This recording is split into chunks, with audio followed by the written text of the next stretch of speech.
프롤로그 어둠 속에서 빛을 찾는 자. 인간은 누구나 자신의 존재 이유를 묻습니다. 나는 왜 여기 있는가? 무엇을 위해 살아가는가? 이 물음 앞에서 우리는 작고 연약한 존재임을 깨닫습니다. 4세기 후반 로마 제국이 서서히 무너져 내리던 시대, 한 청년이 있었습니다. 그는 쾌락과 명예를 좇았지만 마음은 공허했습니다. 철학을 탐구했지만 의심만 깊어졌습니다. 사랑을 나누었지만 영혼은 메말라갔습니다. 그의 이름은 아우레리우스 아우구스티누스. 훗날 성 아우구스티누스로 불리게 될 이 인물은 자신의 방황과 갈등, 그리고 회심의 과정을 통해 서양 사상사에서 가장 영향력 있는 철학자이자 신학자가 되었습니다. 오늘 우리는 그의 삶과 사상을 따라가며 진리를 향한 한 영혼의 치열한 여정을 목격하게 될 것입니다. 이는 단지 한 개인의 이야기가 아닙니다. 이는 모든 인간이 마주하는 실존적 물음에 대한 깊은 성찰이며 고대와 중세를 잇는 사상의 다리이자 오늘날까지도 우리에게 울림을 주는 영원한 메시지입니다. 1장. 한 영혼의 탄생과 방황. 서기 354년 11월 13일 북아프리카 누미디아 지방의 작은 도시 타가스테에서 한 아이가 태어났습니다. 이곳은 오늘날 알제리 동부에 해당하는 지역으로 당시 로마 제국의 변방이었습니다. 아우구스티누스가 태어난 시대는 격동의 시기였습니다. 로마 제국은 이미 동서로 분열되어 있었고 게르만 부족들의 침입이 빈번했으며 경제적 쇠퇴와 정치적 혼란이 일상이었습니다. 동시에 기독교는 313년 밀라노 칙령 이후 공인되어 급속히 확산되고 있었지만 여전히 전통적인 로마의 다신교와 각종 이단 사상들이 혼재하던 때였습니다. 이러한 시대적 배경은 아우구스티누스의 사상 형성에 결정적인 영향을 미쳤습니다. 그는 한 시대가 저물고 새로운 시대가 열리는 전환기의 증인이었습니다. 아우구스티누스의 가정은 특별했습니다. 아버지 파트리키우스는 로마의 전통 종교를 믿는 이교도였고 성격이 난폭했습니다. 반면 어머니 모니카는 독실한 기독교 신자로 온유하고 인내심이 깊었습니다.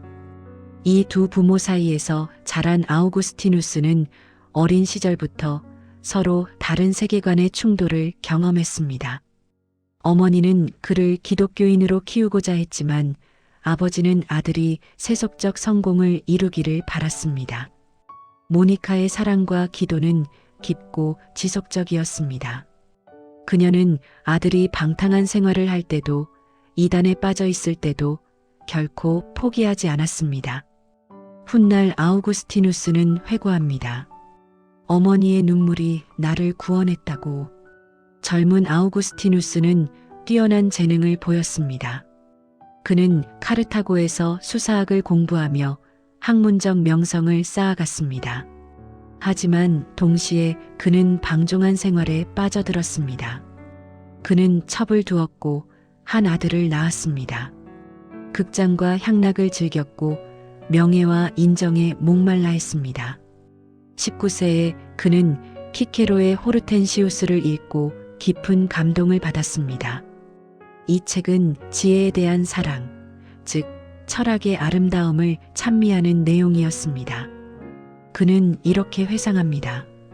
이 책은 내 마음을 변화시켰고 내 기도를 주님께로 향하게 했으며 내 소망과 갈망을 완전히 바꾸어 놓았습니다. 하지만 진리를 향한 갈망은 쉽게 충족되지 않았습니다. 그는 성경을 읽으려 했지만 그 문체가 키케로에 비해 조잡하게 느껴졌습니다. 지적 자존심이 그를 방해했던 것입니다. 진리를 찾아 방황하던 아우구스티누스는 마니교에 빠져들게 됩니다.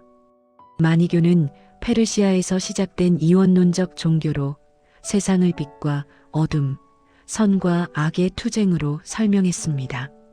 이 사상은 당시 젊은 지식인들에게 매력적이었습니다.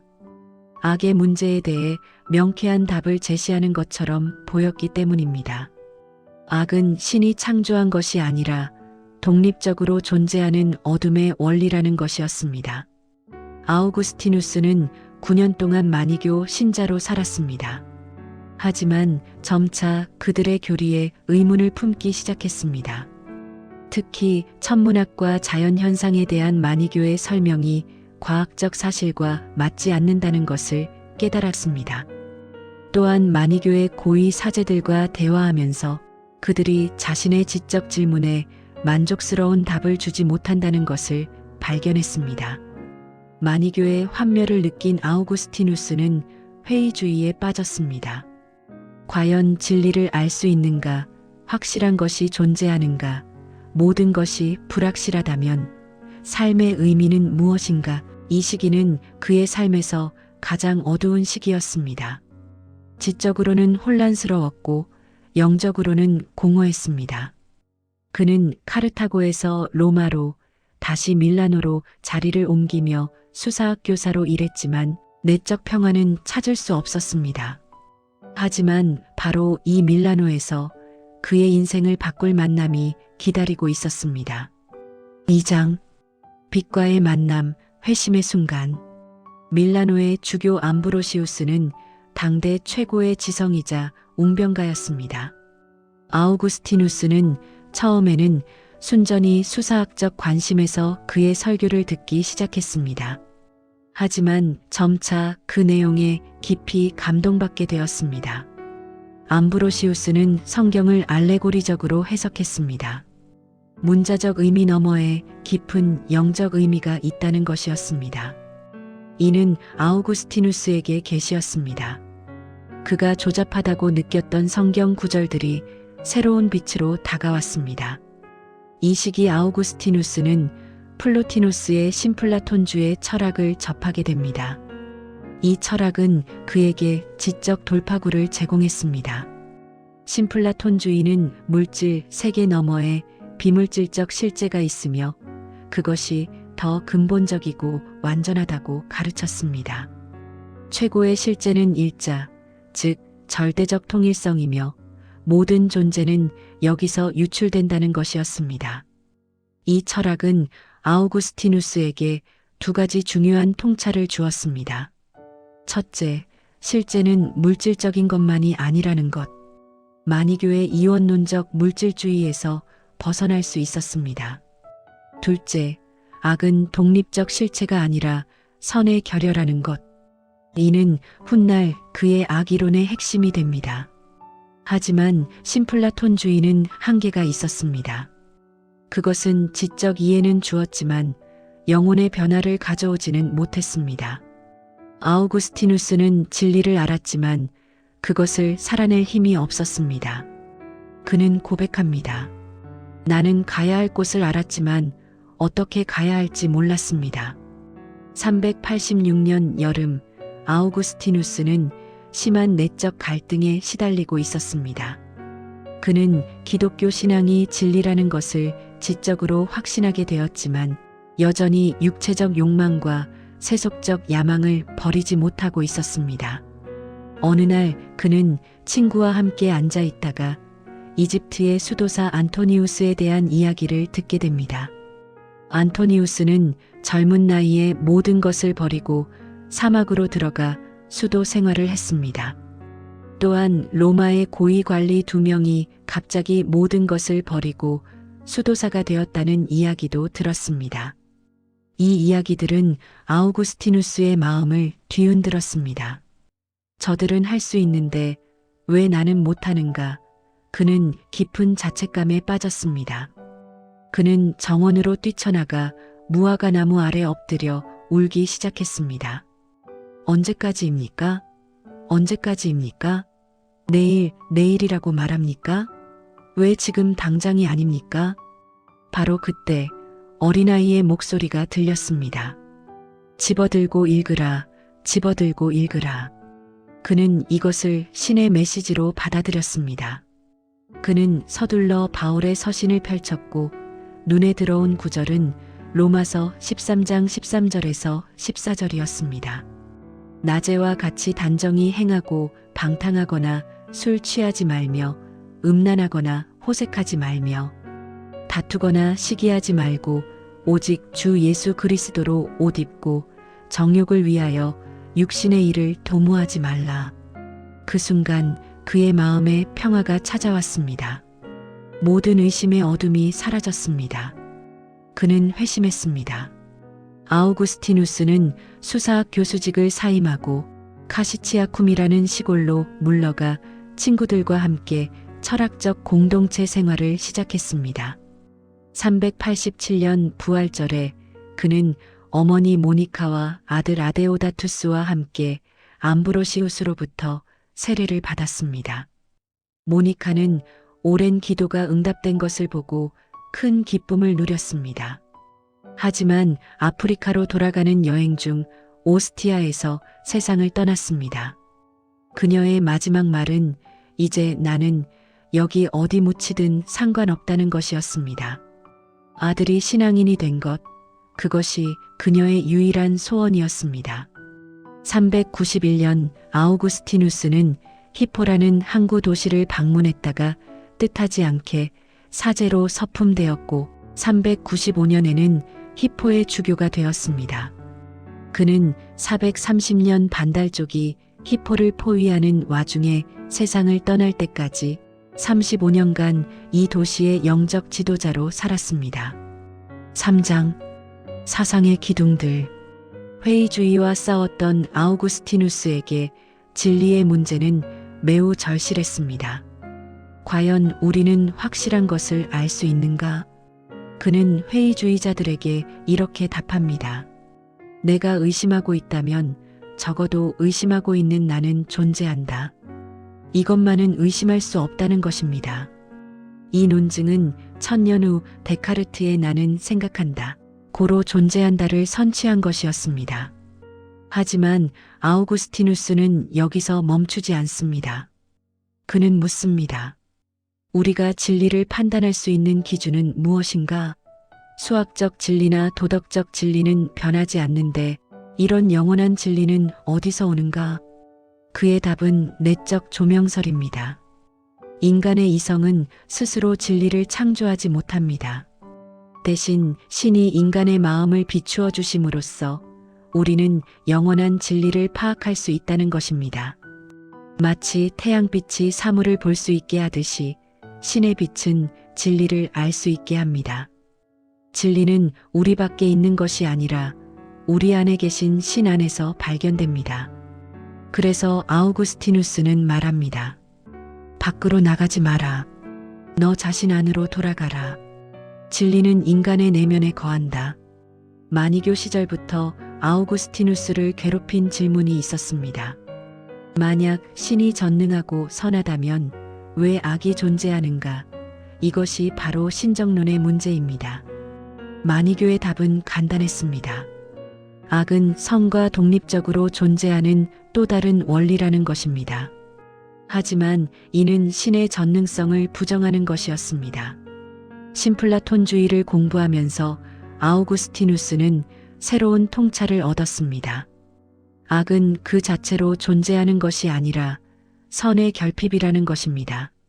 마치 어둠이 빛의 부재이고 추위가 열의 부재이듯이 악은 선이 있어야 할 곳에 선이 없는 상태입니다. 악은 기생적 존재입니다. 선 없이는 악도 존재할 수 없습니다. 이 이론은 두 가지 중요한 함의를 갖습니다. 첫째, 신이 창조한 모든 것은 본래 선하다는 것입니다. 신은 악을 창조하지 않았습니다.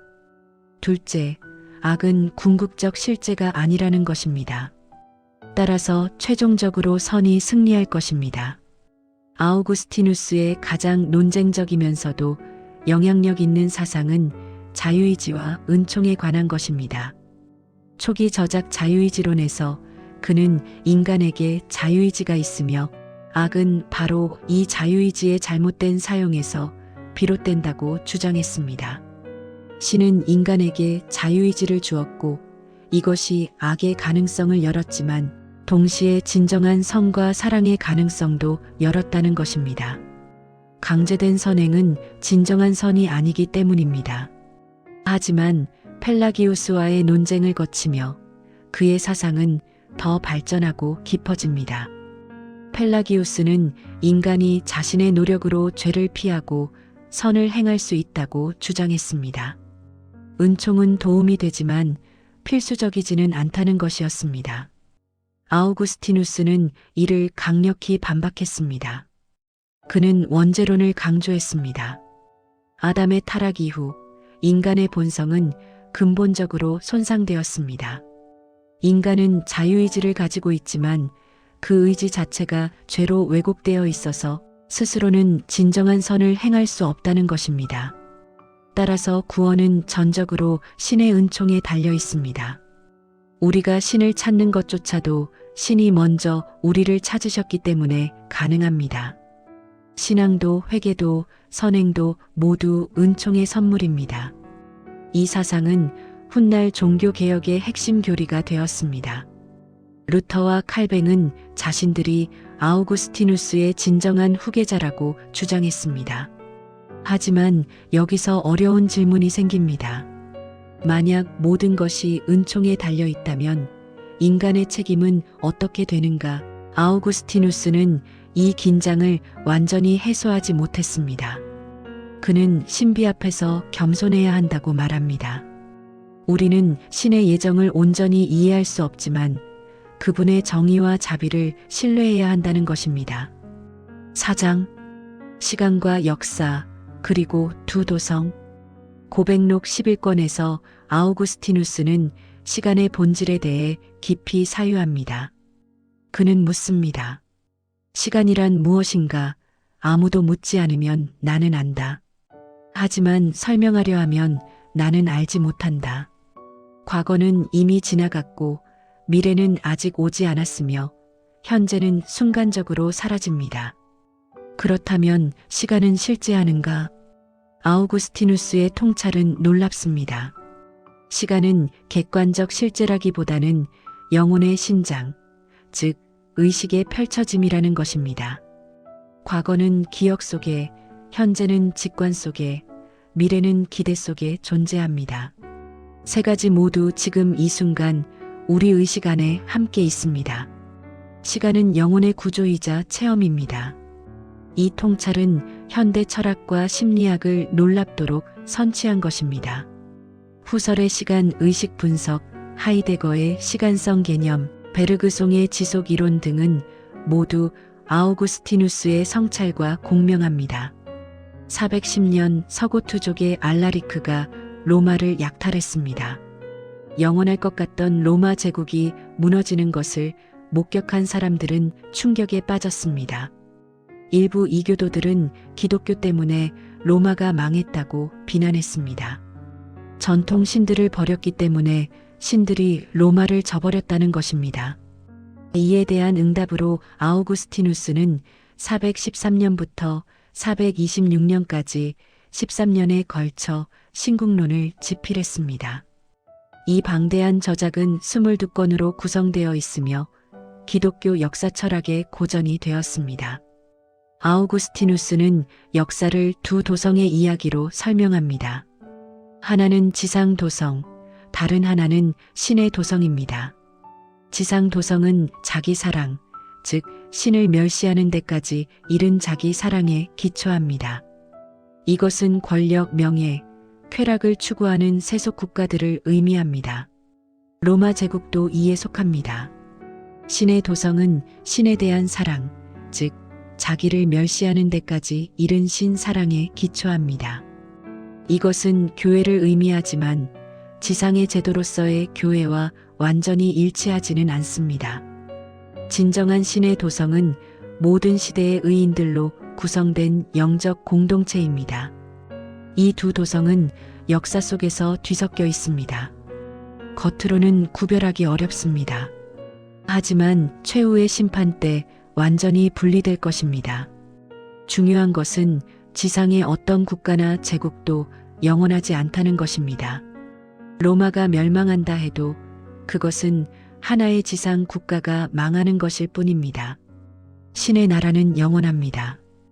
이 사상은 기독교인들에게 위로와 희망을 주었습니다. 동시에 정치적 현실주의도 담고 있습니다. 지상의 국가는 완벽할 수 없으며 상대적 정의와 평화만을 추구할 수 있습니다. 궁극적 완성은 역사 너머에 있습니다. 신국론은 중세 정치 사상에 지대한 영향을 미쳤습니다. 교황권과 세속 권력의 관계, 국가의 정당성, 전쟁의 윤리 등 많은 주제들이 이 책에서 논의되었고 수세기 동안 논쟁의 대상이 되었습니다. 5장 내면으로의 여행, 고백록. 아우구스티누스의 또 다른 위대한 저작은 고백록입니다. 397년경에 집필된 이 책은 서양 문학사에서 최초의 본격적인 자서전이자 가장 깊이 있는 영혼의 고백서입니다. 이 책의 제목 고백록은 이중적 의미를 담고 있습니다. 하나는 자신의 죄를 고백하는 것이고 다른 하나는 신의 위대함을 찬양하는 것입니다. 아우구스티누스는 자신의 어두운 과거를 숨김없이 드러내면서 동시에 그를 구원하신 신의 은혜를 찬미합니다. 고백록은 단순한 자서전이 아닙니다. 이것은 철학적 탐구이자 문학적 걸작이며 기도문입니다. 전체가 신에게 직접 말을 거는 형식으로 되어 있습니다. 당신께서는 우리를 당신을 향하도록 만드셨으니 우리 마음은 당신 안에서 쉬기까지 안식이 없나이다. 이 유명한 첫 문장은 인간 존재의 본질을 꿰뚫습니다. 고백록은 인간 심리에 대한 탁월한 분석서입니다. 프로이트 이전에 아우구스티누스는 무의식의 깊이를, 의지의 분열을, 욕망의 복잡성을 탐구했습니다. 나는 나 자신에게 거대한 문제가 되었습니다라는 그의 고백은 모든 시대의 인간에게 울림을 줍니다. 6장 아우구스티누스의 유산. 아우구스티누스는 서방 기독교 신학의 기초를 놓았습니다. 중세 내내 그의 권위는 절대적이었습니다. 아우구스티누스가 그렇게 말했다는 것은 논쟁을 끝내는 최종 근거였습니다. 안셀무스의 신존재 증명, 보나벤투라의 신비주의, 토마스 아퀴나스의 종합신앙 모두 아우구스티누스와 대화하며 발전했습니다. 심지어 토마스가 아리스토텔레스를 수용하면서 일부 아우구스티누스적 입장을 수정했을 때도 그것은 여전히 아우구스티누스와의 창조적 대결이었습니다. 루터는 아우구스티누스 수도의 수사였습니다. 그가 은총과 믿음에 의한 칭의를 강조한 것은 아우구스티누스로부터 온 것입니다. 칼뱅의 예정론도 아우구스티누스 사상의 발전입니다. 종교개혁자들은 스스로를 참된 아우구스티누스주의자라고 생각했습니다. 그들은 중세 교회가 아우구스티누스를 배반했다고 보았고 순수한 아우구스티누스 정신으로 돌아가려 했습니다. 아우구스티누스의 영향은 중세나 종교개혁에 그치지 않습니다. 현대 철학자들도 그와 대화합니다. 실존주의자들은 아우구스티누스의 불안과 갈망, 자기 탐구에서 공명을 발견했습니다. 키에르케고르는 그를 최초의 실존주의자라고 불렀습니다. 하이데거는 시갈론을 전개하며 아우구스티누스를 참조했습니다. 한나 아렌트는 박사 논문을 아우구스티누스의 사랑 개념으로 썼습니다. 비트겐슈타인은 고백록의 언어 이론을 비판적으로 검토했습니다. 리퀘르는 아우구스티누스의 시간론과 해석학을 현대적으로 재해석했습니다. 심리학에서도 그의 영향은 큽니다. 윌리엄 제임스는 고백록을 종교 심리학의 고전으로 다루었습니다. 에릭 에릭스는 아우구스티누스의 생애를 심리학적으로 분석했습니다. 에필로그 영원한 여정자. 아우구스티누스는 430년 8월 28일 반달쪽이 포위한 히포에서 세상을 떠났습니다. 그가 평생을 섬긴 도시는 곧 함락될 것이었습니다. 로마 제국은 무너지고 있었습니다. 한 시대가 끝나고 있었습니다.